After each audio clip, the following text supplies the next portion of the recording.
February 22, 2026. Alis na ako. Dito na yung time na punta kami ng PGH para operahan ako.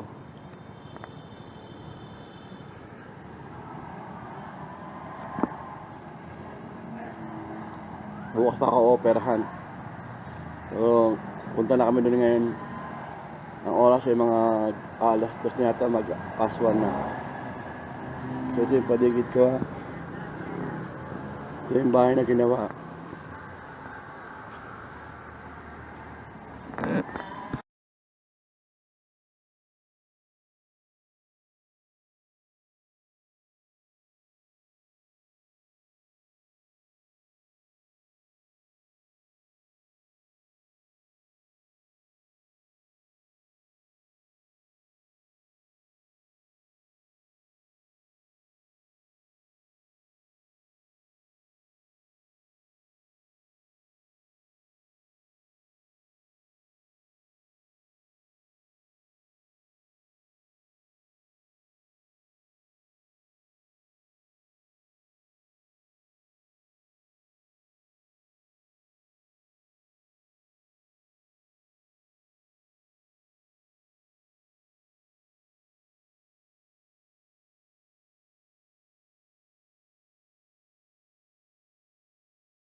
Antayin lang namin yung sasakyan namin na punta ron. Mag-grab yata kami, GSM, para mas mura sa GSM yata. Gusto ko nang sana maging successful itong operation ko at makabalik ka agad, makarecover ka agad. Gusto ko nang matitim na dyan ko. Namimiss ko na sila lahat. Kahit na mga kulit, kahit na mga gulo. Basta namimiss ko sila lahat. Bye-bye. Balik din kami sa dating phone namin. Naipon na yung number na aming bed. Pero doon din kami sa dati namin kwarto na assign.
Dapat ka dito.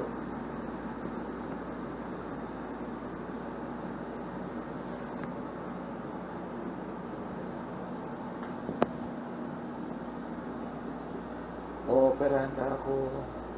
Ang date ngayon ay 22, bukas ako operahan siguro. Sana matuloy na kasi ng 16 hindi natuloy eh. Ito matutuloy na. Bye bye!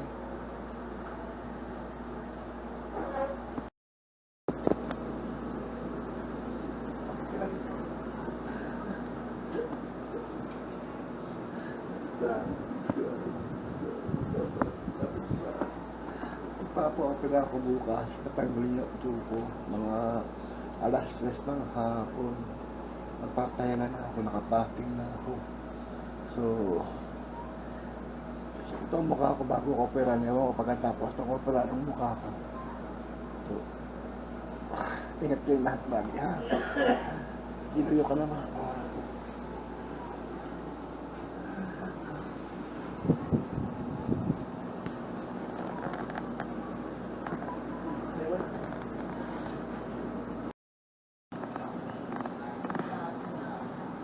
Inunan ako ng dugo. Inunan ako ng dugo. Makakuha lang last 9 ng gabi. Para daw sa ano, malaman kung blood type, blood count, yun, blood mass. Yun, lahat inunan. Bye-bye.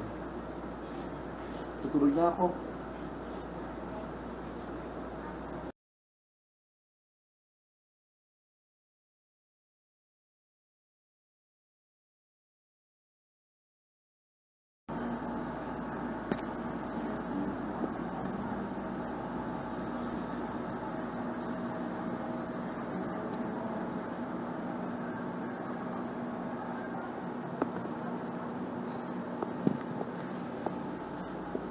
Ano lang, nanguwas lang, operahan na ako.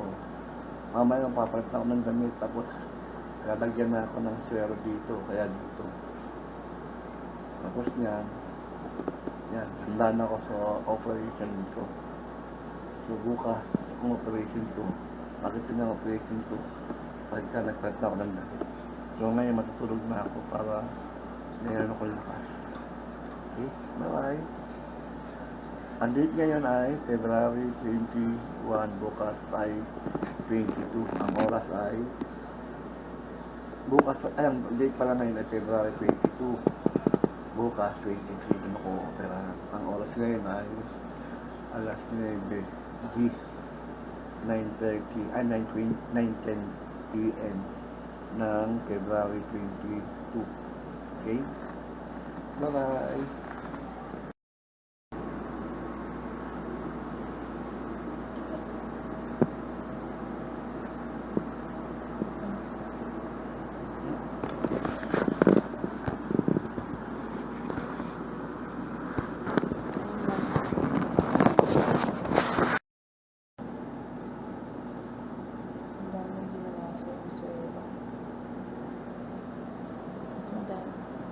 Ano na, nagyan ako ng swero.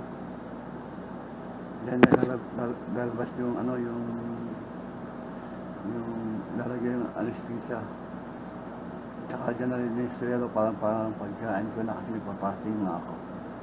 Ang oras eh, mag-alauna na ang nilagay sa akin niya. Sige, bye-bye. Mamaya hapon pa rin ng ano ko yung operasyon ko eh, mga patch ko yun. Sige lang, ito ko na matulog. Bye-bye.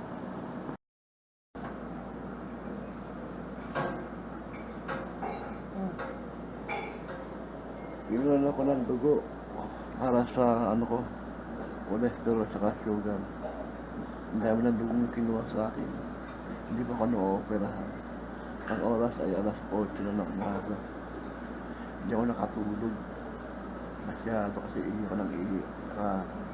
4 na beses na akong ihi. O sige ha.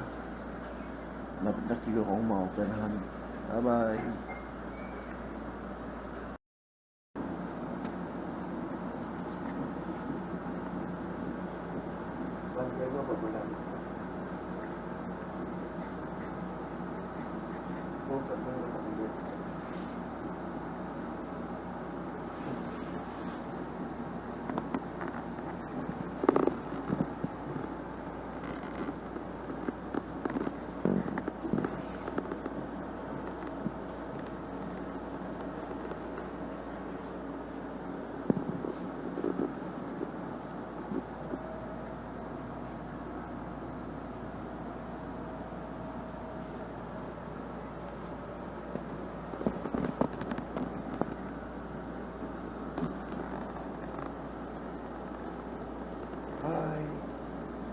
nabigyan na ako ng destro.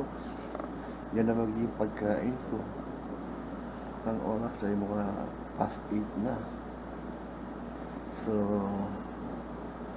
mataas ang blood pressure ko, 80-40. Kaya kailangan matulog ako. Sige, bye-bye. Iwasan ito ba? Iwasan ito ulit. Iwasan ito Karoon ko na, wala ko na. Iwasan ito.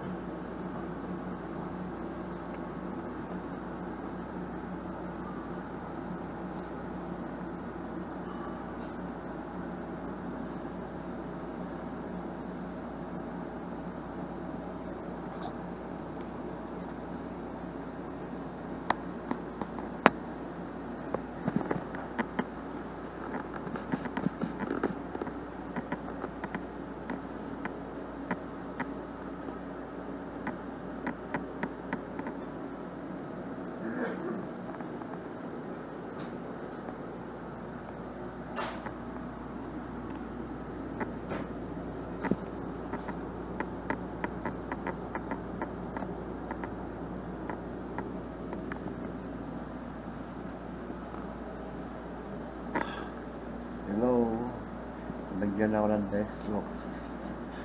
Yan na magiging pagkain ko bago ko mo-opera. So, kasi noon din ako ng blood pressure. Ang blood pressure ko ay 140/80. Si Mary, kinuha dyan, 130/80. So, siguro yun yung pinakalas bago ko operahan. So, bye-bye. Nansin ako.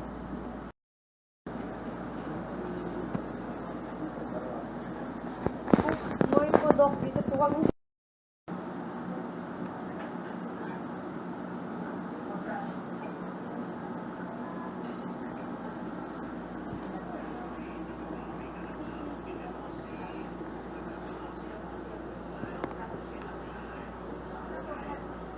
Operahan ako ng bandang alas 3 o alas 2.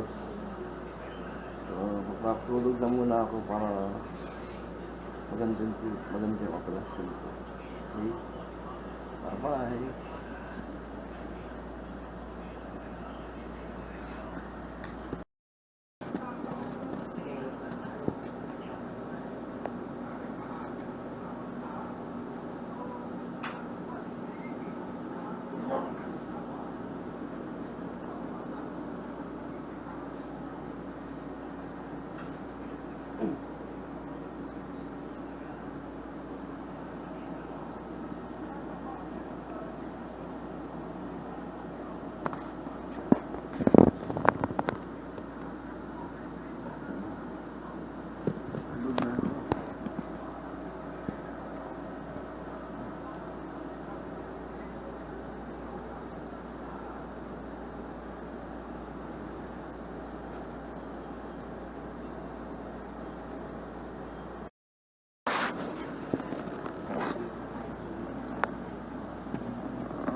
So, mga 3 oras na lang bago ang operation ko.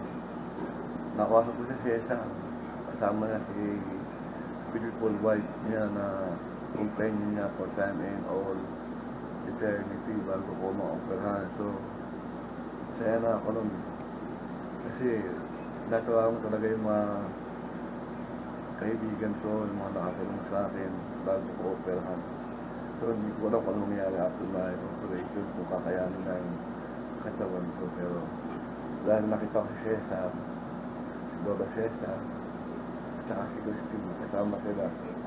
Parang nabuhay na ako ng loob. So, dito yung kama ko, ganun tutulog. Bye-bye. Ang date ngayon ay February 23 at ang oras ay mga 1:00 na, 1 p.m. na. Mamaya pa ako sa oras o 2 oras bago punta ng operating table. Bye-bye.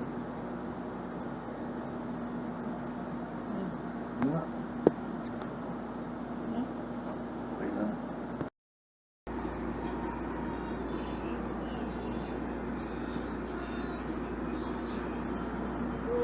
Kunin mo lang ito.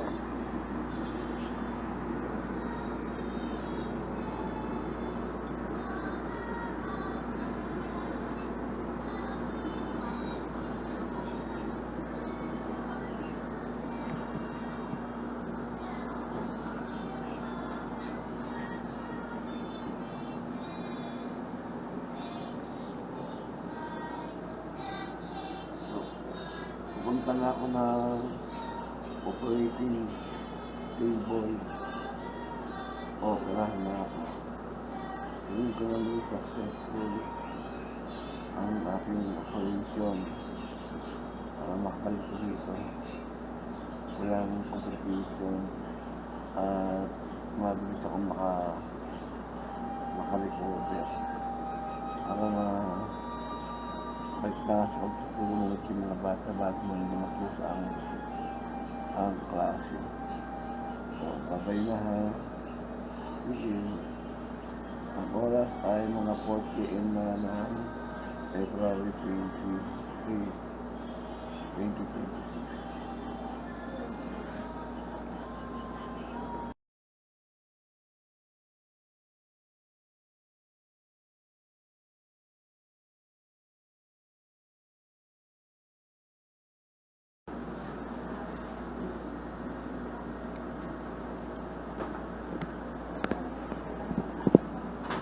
Ay, ito po ba sir? Kailangan pandalhin. Chinelas po na. Ah, hindi na. Bababasa ka. Ah, hindi po siya ba? Bawal na po ito. Dito na lang. Pumok na lang sa kayo ko.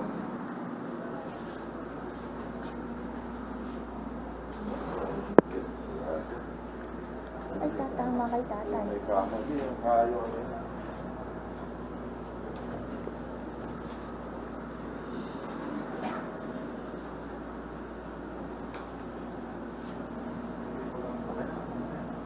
Wala?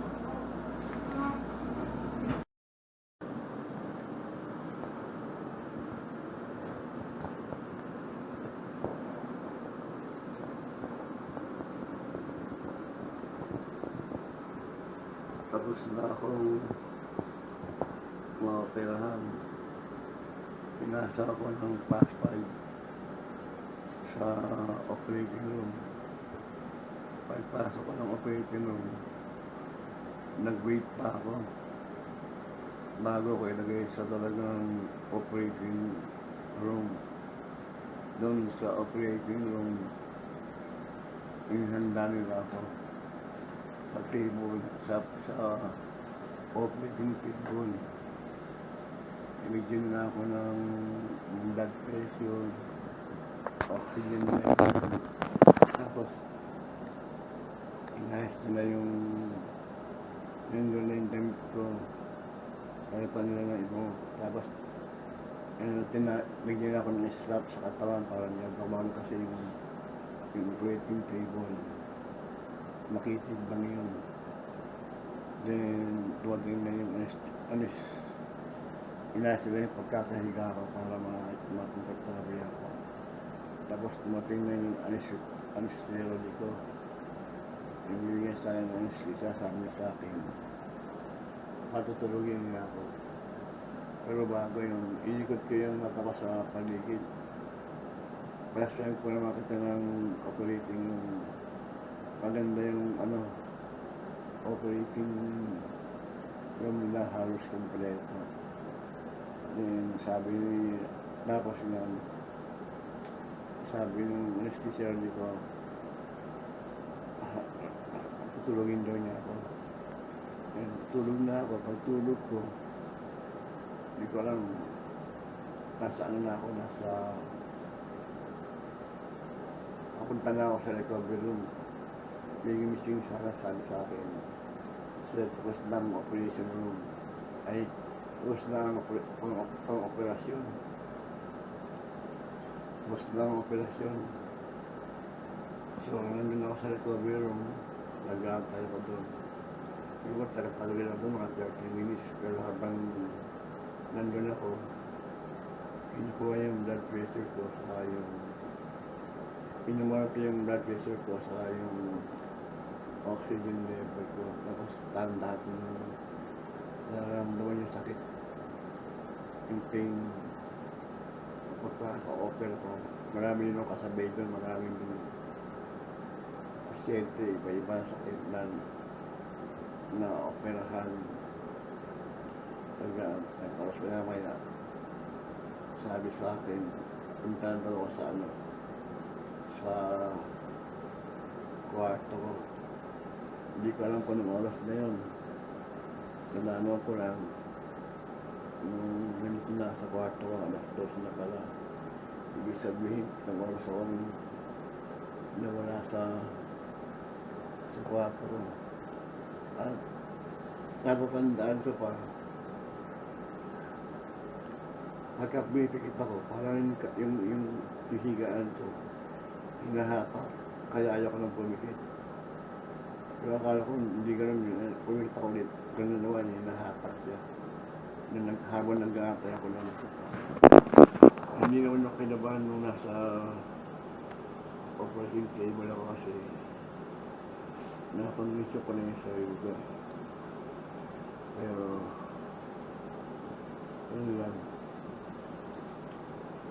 naramdaman ko na yung sakit pagkatapos yung bawat dalawang dito. Masakit na. Kala ko nga sila mga alas 9, alas 10. Yung pala, alas 12 na wala sinabi ng doktor ko, kakain ako, uwi ako. Nalaman ko na nakadayakoy na pala ako. So, hanggang dyan na lang.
Ilan mo tapos meron? Ano? Okay, balik mo na.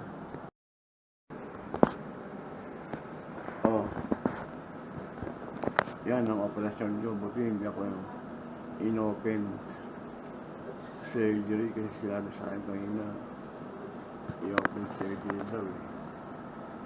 So medyo mabigat ang katawan ko, mabigat. Mabigat. Hindi ko alam kung ano yung nasa ilalim ng binti ko, kung ano yung nakalagay. So, masaya ako at naging okay naman ang pakiramdam ko. Bago ako dalhin sa Pilipinas, nagdasal ako ng pasalamat sa lahat ng tumulong sa akin. Kasi sa yung mga nagdasal sa akin, nagdasal ko rin yung mga kapatid ko, mga pamangkin ko, si Mama, si Maylin, si lalo ko siya siya, si May. Salamat na kasi hindi ko rin alam kung ano nangyayari sa akin. Kasi talagang bago ako pero negative ako masyado, hindi ko sigurado. Pero ngayon, okay na ako. Siguro going to recovery na ako. Masaya na ako sa surviving. Sabi ko sa dasal ko, kanina gusto ko parang makabalik sa pagtuturo. Kaya gusto ko makarecover. Salamat. Tapos, ang operasyon, nakabalik sa kwarto ko ng 12 or past 12. Lord na ako ng bata ko. Kaya po, bye-bye. Okay na.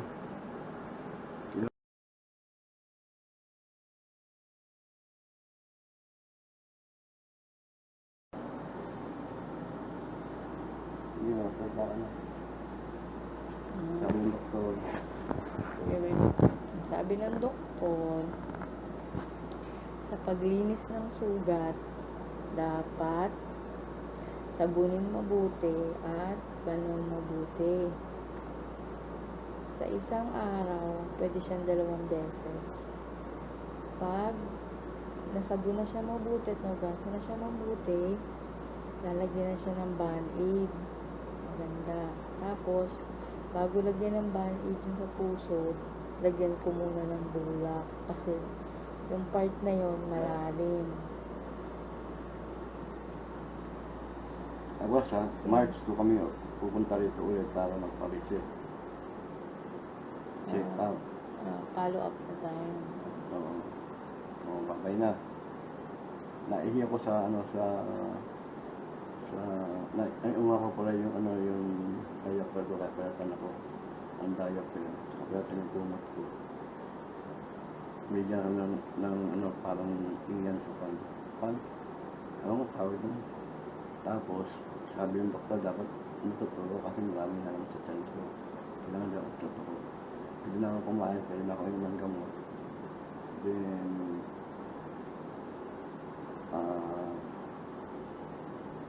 yun, kaya na ako mas umalis bukas, sabi nito. Then, dapat, ito dito. Yung wala, naihiya kanina. Para kang bibing kalabaw na umihi. Hindi naman si Maylan yung sa akin. Yung parang naihiya ka. Kasi, bisa na bibing kalabaw. Mababay na. Pagaling na ako. Pero sa bahay ako nang gagawa niya. Okay.